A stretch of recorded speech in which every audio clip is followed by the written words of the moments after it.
Hey guys, good morning everyone. Today is July 23rd around 12:44 a.m. Okay, but today we won't miss our July 22nd episode.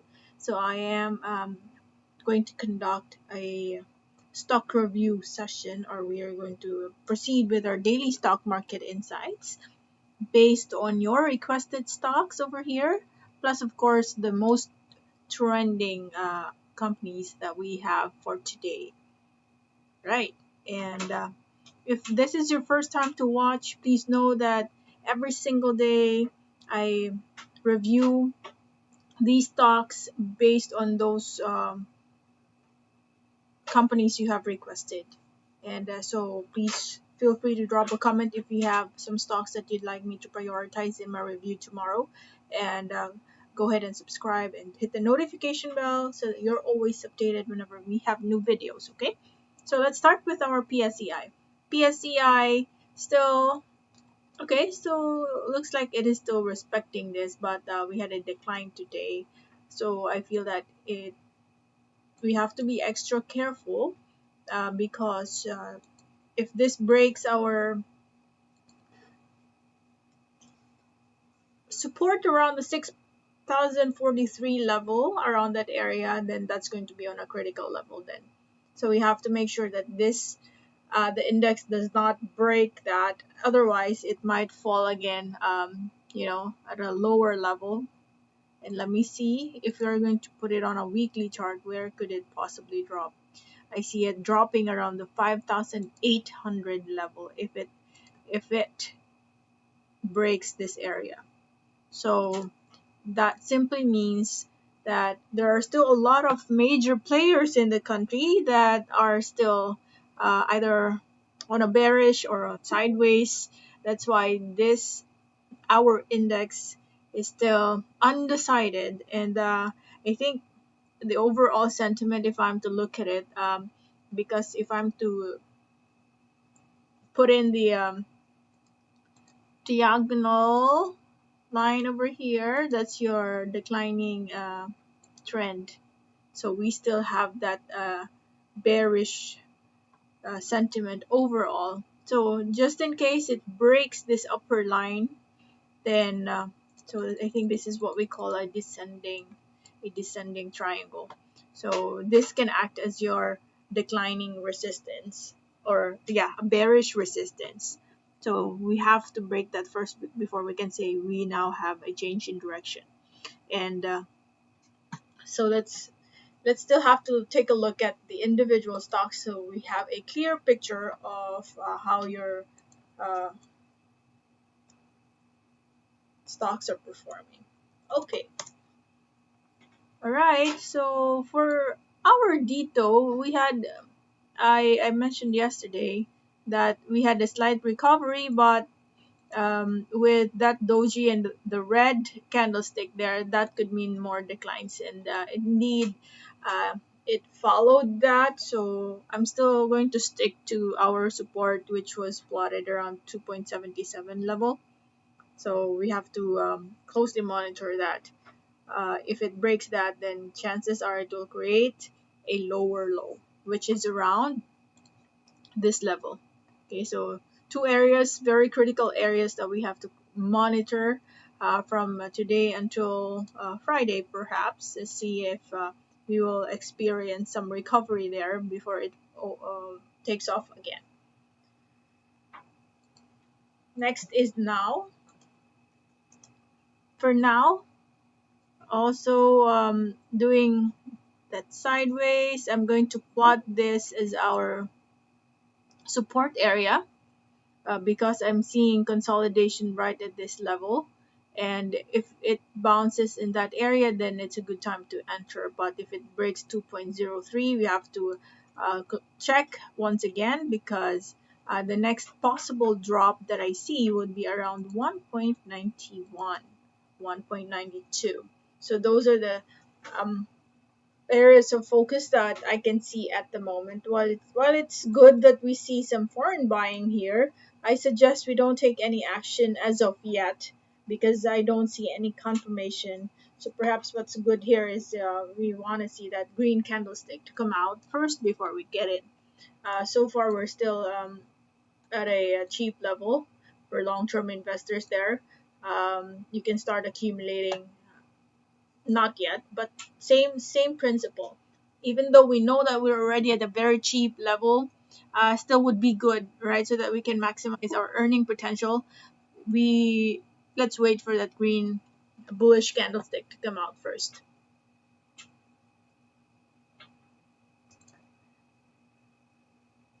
Now let's continue and talk about JFC. Okay, JFC has triggered a very bearish candlestick today. Okay, and what does that mean now? Because we've mentioned previously that we were already sitting at a possible support, but there was a significant drop in the price today, and I feel that it might continue to give us some more declines in the coming days. Sometimes when there's a significant drop, then the next day it recovers, but because we're already lower than our support, then that support could already mean your next resistance because we're now moving downwards. So just be extra careful. We might see some fluctuations in price tomorrow, and 133 could even be, we might see some rejection in that level. Unless tomorrow we have a starting price of 133 and then most of the action happens to the upside, then that's a different story. But for now, just seeing, okay, based on the technicals, just looking at the candlestick today, imagine this, there's not even a wick here, it's just a full drop. So I don't know what happened. Let's see. Wow. Jollibee defies pandemic as it opens newest US branch in Jersey City. Oh, interesting. Okay, it was 2 days ago. Now, just still, I'd like to stick to Jollibee being one of the major players in the country. So, for me, my outlook here is that each time we see Jollibee dipping, just wait for that perfect entry because overall, Jollibee is still one of the most stable companies in the country. Number one, because even at in the midst of the pandemic, people are still consuming Jollibee. So the business is still ongoing. It's just that, of course, the revenue of the company right now is way lower than before. But at least this is one of the companies that are still operational. So that's a plus point for Jollibee there. Merrymart. Merrymart, oh, there you have it. It's now doing that thing. It is filling the gap. Okay, so this one is filling the gap right now. So, oh, what is happening there? So let's see. Has it reached? Okay, so we have to take note of this price level, see if it will bounce there. But if it breaks that area and continues to drop, next expectation is this. It might, my mouse is not, so this one, make a circle.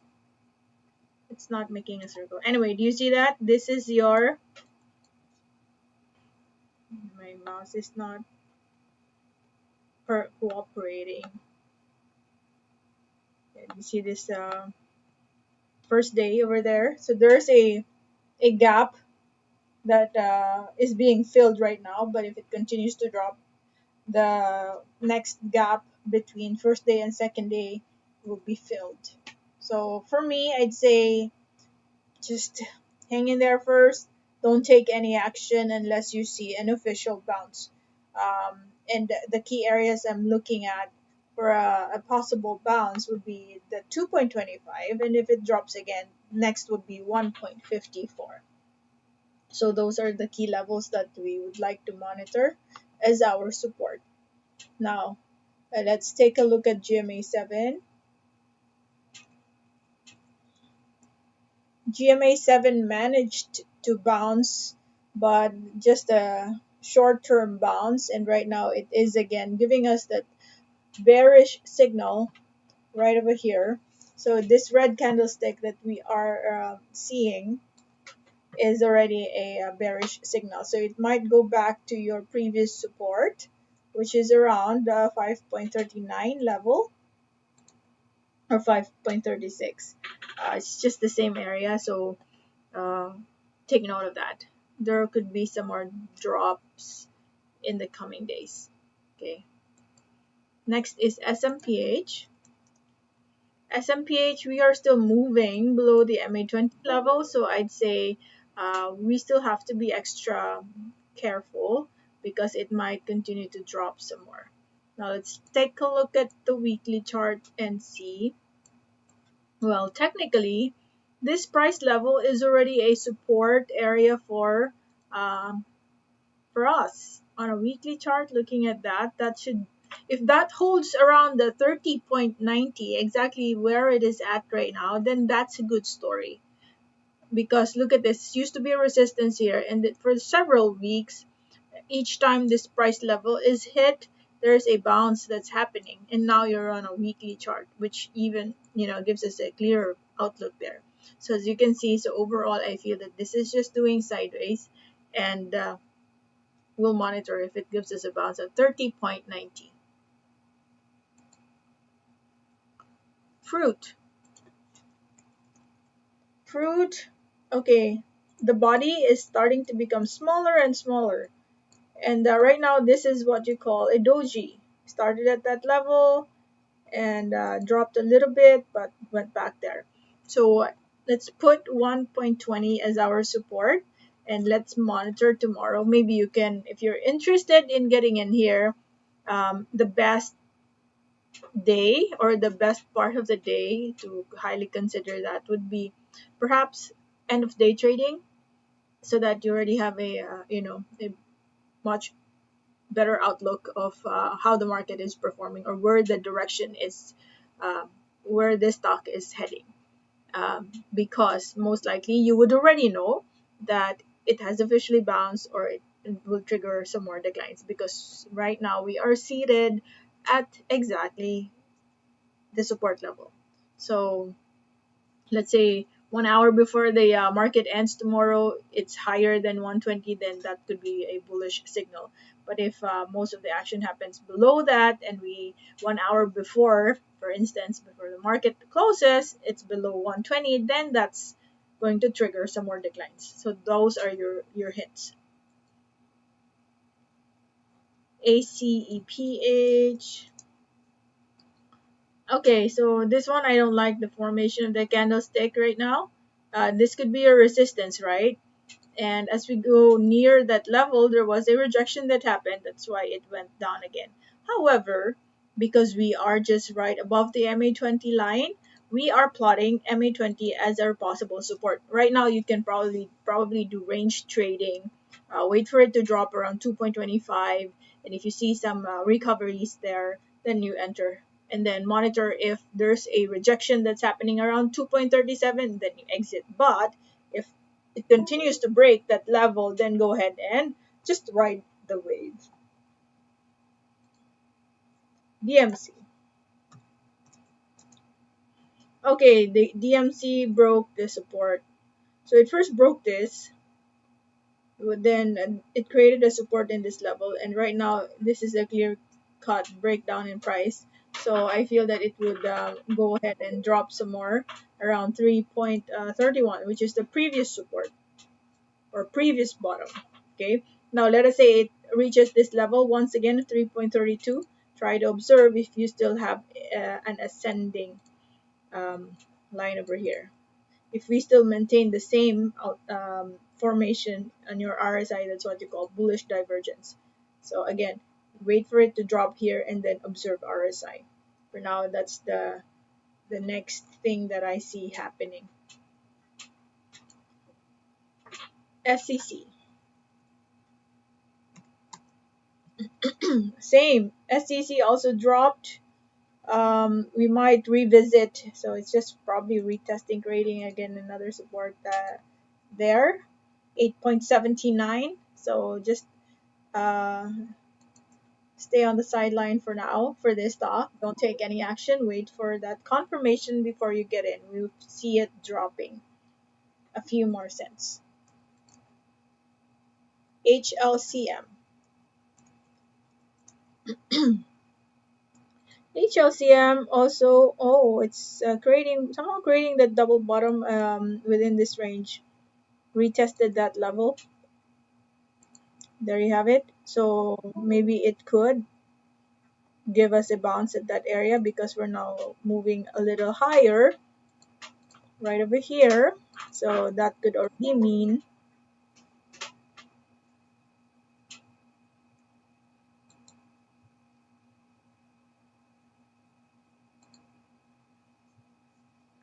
okay, that could already mean that we are starting to have a bullish divergence. From this point to this point, it's much higher.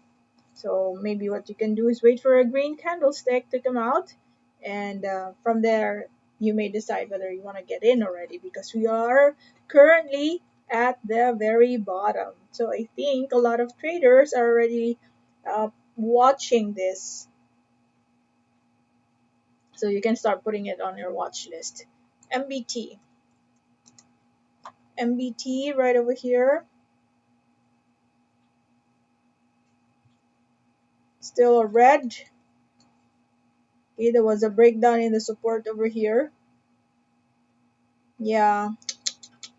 So again, maybe let's catch it perhaps around this level, around 34 area, because there was a breakdown. See this? I'm looking at this level as a support, 35.93, but there was a breakdown in price, so I think it will revisit 33.90. Okay. Next is Annie. Okay, nice one. Annie is giving us a good setup right now. For position traders, this is a very good setup. We're triggering the upper band from a constricted Bollinger Band, so that means we will be facing some more movements to the upside. Look what happened here. We started triggering the upper band from a constricted Bollinger Band, so the next thing that happened, significant increase in the price. We might see the same. Look at this. This is in fact the third day where you have increasing volume. So I think this is another stock worth monitoring tomorrow and in the coming days. Mac. Mac over here is trying to revisit your previous support. It is establishing a stronger support in the area, so I'm still plotting it right at the 5.27 level. There used to be a resistance, guys, over here. So we managed to break out of that, retested it, bounced a little bit, and retested. Most likely the next possible movement, if it does not break 5.27, is that bounce we've been waiting for. But for now, don't take any action yet because we really cannot tell whether it will continue to drop. So the best thing is something like this, right? You see a confirmation, a green candlestick. It did improve, but it's just that second day there was a slight increase, but people took profit right away. Overall, you're still at the very bottom if you are looking at this for long-term investing. DFNN. Okay. 20% increase, 569 trades. Um, Interesting, promising, but I suggest closely monitor it because this is one of the secondary stocks in the market. It's rare to see this being traded in the past, and so I feel that there's only a few people pushing this price higher. Okay, so we could have some more tomorrow, but I'm not confident. It could be 1 to 3 days worth of hyped up game, and then it will go back to its original value, then slowly move from there. This is what I'm looking at. Something like this. Push the price higher, some more to the upside the next day, but before the market ended, it went back very close to where it was before. Okay, so there you have it. So that's MRC. Right now it is establishing a support right at the 0.18. It respected that. We were mentioning that as a support level. A little higher will do. There you go. 0.18, 0.1812. That's the support area that this stock is trying to establish right now, which is good. It's a little higher than where you used to be here. So, baby steps. Overall, I think this stock experienced a reset in price. There you have it. Okay. So, guys, these are the stocks we have reviewed for today. I'm adding MRC. So feel free to drop a comment if you'd like me to prioritize your stock tomorrow. I'm reading each one of those requests. I don't miss any request that you guys post. Okay, so I hope you go back and watch our video again tomorrow. Thank you guys for watching. Bye bye for now.